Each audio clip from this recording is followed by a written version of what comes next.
बिस्मिल्लाहिर्रहमानिर्रहीम। अस्सलामुअलैकुम। क्या हाल है मेरे दोस्तों के। दोस्तों, आज मेरी माँ के किचन में बने हैं ये मीठे दही बड़े। तो देखते हैं ये कैसे तैयार हुए हैं। दोस्तों, इसके लिए देखिए मैंने 600 ग्राम ये दही लिया है। दही की क्वालिटी आपने अच्छी लेनी है।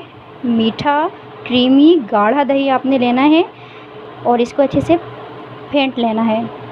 लम्स वगैरह इसमें होने नहीं चाहिए। इसमें देखें जो अज्जा मैंने डालने हैं अच्छे से नोट कर लें। 1 टेबल स्पून शान का चाट मसाला है। आधा टेबल स्पून मेरा होममेड दही बड़ा मसाला है। इसकी रेसिपी मैंने डिस्क्रिप्शन बॉक्स में दे दूँगी। 1 टेबल स्पून लेवल करके मैंने साबुत काली मिर्चें ली हैं, इन्हें मैं हावन दस्ते में कूट लूँगी।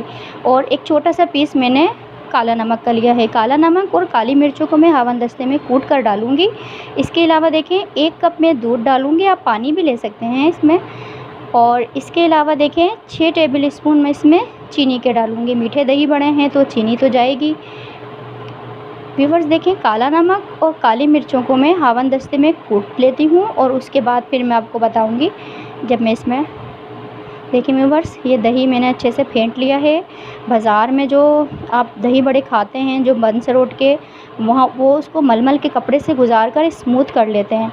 उनका दही भी काफ़ी क्रीमी गाढ़ा होता है। तो ये बात का ख़याल आपने रखना है कि आपका जो दही है वो गाढ़ा होना चाहिए, क्रीमी और अच्छा सा दही होना चाहिए। आपका खट्टा दही बिल्कुल नहीं होना चाहिए। ये देखें, इसमें मैंने 1 कप दूध जो आपको दिखाया था वो मैंने इसमें ऐड कर दिया है।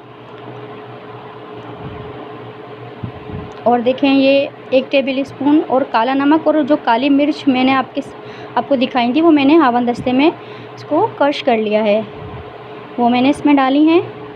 चाट मसाला जो शान का मैंने आपको दिखाया था, बहुत मज़ेदार ये बनते हैं। ये देखें होममेड मेरा दही बड़ा मसाला। आप अपने टेस्ट के हिसाब से कम ज़्यादा कर सकते हैं जितना आपको टेस्ट पसंद है दही बड़ा मसाले के। और ये देखें चीनी, इसको मीठा करने के लिए इसको मैं अच्छे से तमाम अज्जा को यकजान कर लूँगी। ये थोड़ा आपको वाटरी लग रहा होगा, लिक्विडी, लेकिन ये इसमें बूंदियाँ जाएंगी तो ये सब बैलेंस हो जाएगा। व्यूअर्स देखें, मैं इसको 30 मिनट के लिए फ्रिज में रख दूँगी। व्यूअर्स, जो दही बड़े का जो हमारा दही तैयार हुआ था उसको मैंने फ्रिज में रख दिया है ठंडा करने के लिए। अब देखें 6 टेबल स्पून मैंने मूंग की दाल का आटा लिया है। इसमें मैं 1/4 टीस्पून डालूँगी मीठा सोडा। इन दोनों अज्जा को हम अच्छे से मिक्स करेंगे। मूंग की दाल का आटे के बहुत ज़बरदस्त बूंदियाँ तैयार होती हैं। और इसमें आपने 1 टीस्पून जो सोडा डाला है, इससे ये काफ़ी स्पंजी हो जाएंगी। जिस तरह आप बाज़ार में जो दही बूंदियाँ जो खाते हैं इसी तरह ये स्पंजी होंगी। मैं तो हम दोनों अज्जा को अच्छे से मिक्स कर लूँगी और इसमें थोड़ा थोड़ा पानी डाल के मैं इसका एक गाढ़ा सा से टेक्सचर में मैं इसका एक बैटर सा बना लूँगी। बिल्कुल भी हमें पतला बैटर नहीं बनाना है, थोड़ा थोड़ा पानी डाल के। देखें व्यूअर्स, मैं इसको थोड़ा थोड़ा पानी डालकर इसको मैं गाढ़ा सा हमें इसका, क्योंकि ये बहुत शेप में बनती हैं, बिल्कुल भी अनशेप में हमें नहीं इसको फ्राई करना, तो जाहिर सी बात है इसके लिए हमें गाढ़ा ही इसको थिक सा बैटर बनाना होगा। देखिए मैं इसको कितना फेंट रही हूँ, तकरीबन 5 मिनट 4 से 5 मिनट मैंने इसको फेंटा है। खूब अच्छे से फेंट कर फिर हम इसकी बूंदियाँ फ्राई करेंगे।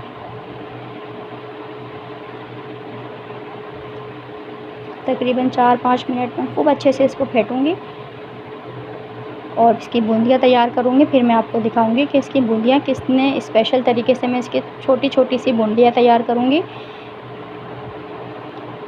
व्यूअर्स, इसको 10 मिनट के लिए मैं रख दूँगी। व्यूअर्स देखें, जो इस बूंदियों को मैंने 10 मिनट फेंटने के बाद रूम टेम्परेचर पे रखा था। अब मैं इसकी बूंदियाँ तैयार करूँगी। हल्के गरम तेल में आपने छोटी छोटी डालनी है। देखें मैं किस तरह डाल रही हूँ, बिल्कुल खुद ब खुद ये गिरती है। इतना गाढ़ा मेरा बैटर है, रनिंग कंसिस्टेंसी में बिल्कुल नहीं होना चाहिए। आपका जो ये बैटर है गाढ़ा गाढ़ा होना चाहिए ये और हल्के फ्लेम पर आपने इसको फ्राई करना है। और इसकी ये ट्रिक है, ये रीफ्राई होती हैं। हल्का सा मैं इस पर कलर आएगा येलोइश सा, तो फिर मैं इसको निकाल लूँगी और फिर 15 मिनट के बाद मैं इसको दोबारा से रीफ्राई करूँगी। ये इसके क्रिस्पी और स्पंजी होने की ख़ास ट्रिक है और आपने भी ऐसे ही बनाना है। हल्की फ्लेम पर है, मेरी आंच बिल्कुल भी तेज़ नहीं है, क्योंकि अंदर से ये बहुत ज़्यादा जो है, हमें ये है कि वो कच्चे ना रह जाएं। हमें हल्के फ्लेम पर ही इनको बनाना है। तकरीबन 2 से 3 मिनट मैंने इनको हल्की आंच पर फ्राई कर रही हूँ। देखें कितना अच्छा ये शेप में आई हैं। देखें व्यूअर्स, हल्का सा येलोइश सा कलर आ गया है, तो मैं इनको निकाल लूँगी। बिल्कुल भी डार्क कलर में इनको नहीं दूँगी। और 15 मिनट रखने के बाद रूम टेम्परेचर पर फिर मैं इनको दोबारा से रीफ्राई करूँगी। देखें ये येलोइश सा कलर आया है। अभी गोल्डन बिल्कुल कलर हमने नहीं देना है। सारी बूंदियाँ मैं निकाल लूँगी अपनी। ये बूंदियाँ बना, देखें व्यूअर्स, 15 मिनट के बाद मैं इनको रीफ्राई कर रही हूँ। अब मैं इनको गोल्डन सा कलर दूँगी। इस तरीके से हमारी बूंदियाँ मोर क्रिस्पी और अच्छी सी जो स्पंजी टेक्सचर होगा वो आप देखिएगा। इंशाल्लाह ताला आपसे भी ऐसे ही बनेंगी। आपने मेरी टिप एंड ट्रिक्स को अच्छे से फॉलो करना है। अच्छा सा गोल्डन कलर में इनको दूँगी। और ये आप एक दफ़ा बनाकर मेरे रेशो से काफ़ी सारी, मतलब मेरे रेशो को आप डबल ट्रिपल करके अच्छी तादाद में बनाकर इसको फ्रिज में रखें। 15-20 दिन। आप अचानक से कोई गेस्ट आ जाता है, आप इसको निकालें और पानी में भिगोएं और अपने इंस्टेंट दही बड़ा तैयार कर लें। मेरे तो यही, मेरे अगर कोई अचानक मेहमान आ गए तो मैंने अपनी बूंदियाँ निकाली, पानी में भिगोई और मेरे अचानक फ़ौरन से दही बड़े तैयार हो जाते हैं। आपने भी ऐसे ही बनाने हैं।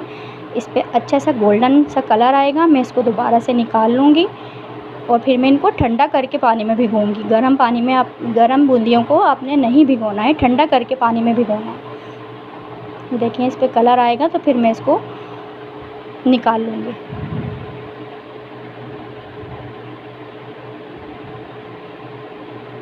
देखिए व्यूअर्स, अब मैं इसको निकाल रही हूँ। कितना प्यारा सा गोल्डन कलर अब आ गया है हमारी बूंदियों पर और कितनी शेप में ये तैयार हुई हैं। छोटे छोटे आपने डालनी हैं तो फिर, क्योंकि अभी देखिएगा इनका साइज़ भीगने के बाद कितना डबल से ट्रिपल हो जाएगा। अब मैं इनको सब बूंदियों को निकाल कर तकरीबन 15 मिनट तक ठंडा कर लूँगी रूम टेम्परेचर पे। फिर मैं इनको पानी में भिगोऊँगी। ये देखें मैंने बूंदियों को ठंडा कर लिया है व्यूअर्स और अब मैं इनको भिगोने के लिए जा रही हूँ। पानी में सोक करूँगी। 2 कप मैंने पानी लिया है। इसमें मैं आधा टीस्पून नमक डालूँगी और अपनी बूंदियों को आधा घंटे के लिए मैं इनको भिगो दूँगी। आधे घंटे बाद फिर मैं आपसे मिलती हूँ, जब तक हमारी बूंदियाँ सॉफ्ट हो रही हैं, हमारा दही ठंडा हो रहा है फ्रिज में। देखें व्यूअर्स, कितनी साइज़ में ये डबल हो गई हैं हमारी बूंदियाँ। और अब मैं इनको पानी से निकाल कर अपने ठंडे ठंडे दही बड़ों में डालूँगी। इन दही बड़ों की ये ख़ास बातें आपने, ये देखें अब मैं इसको दही में डाल रही हूँ। ठंडे ठाठ दही में अपने ये प्रेस करती जानी है बूंदियों को और डालते जाना है। इन दही बड़ों की यही ख़ास बात है कि आपने इनको ठंडे दही में डालना है। सही ठंडे दही में ही बूंदियों को डालना है। और फिर मैं इसको दोबारा से ठंडा करने फ्रिज में रख दूँगी। फिर मैं इसको सर्व करूँगी। देखें सारी बूंदियाँ मैं प्रेस करती जा रही हूँ हाथ से, एक्सेस जो पानी है वो निकालती जा रही हूँ और मैं अपने दही में इसको डालते जा रही हूँ।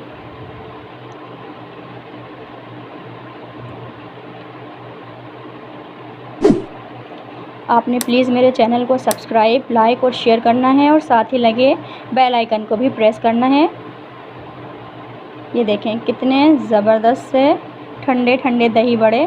अभी तो इसमें चटनी और चाट मसाला, जो होममेड मेरा दही बड़ा मसाला है, वो जाएगा तो फिर आप इसका जायका, जो इसका जो टेस्ट है ना, आप भूल जाएंगे बंसरोट के और मटके वाले कौन से दही बड़े हैं। आप एक दफ़ा ये मेरे तरीके से बनाएं।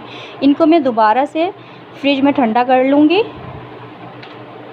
देखिए व्यूअर्स, अब मैंने इनको फ्रिज से निकाल लिया है। तकरीबन आधा पौन घंटा मैंने इनको फ्रिज में रखा है।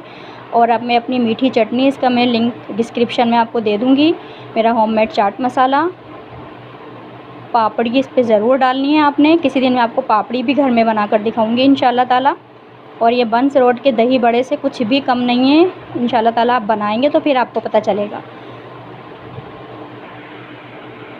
बस आपने मेरे चैनल को सब्सक्राइब, लाइक और शेयर ज़रूर करना है। मेरी हौसला अफजाई करनी है, मेरी माँ के खानों को प्रमोट करना है और मेरी रेसिपीज़ को ट्राई करना है। चलें अब इजाज़त दें। दुआ में याद रखिएगा। अल्लाह हाफिज़।